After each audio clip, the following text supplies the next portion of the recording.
njema. Nikamwambia sio kazi yangu, ni kazi ya Yesu aliye hai.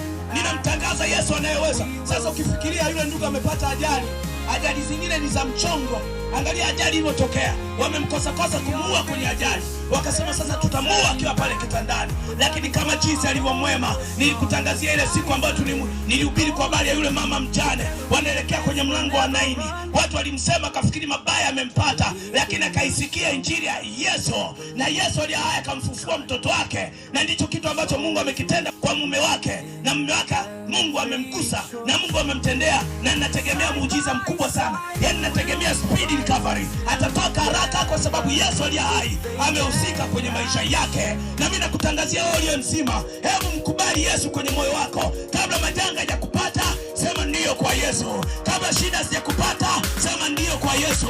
Usisubiri changamoto, usisubiri shida, usisubiri mateso, usisubiri upate ajali, usisubiri upigwe kipapai. Majira ni sasa, wakati ni sasa.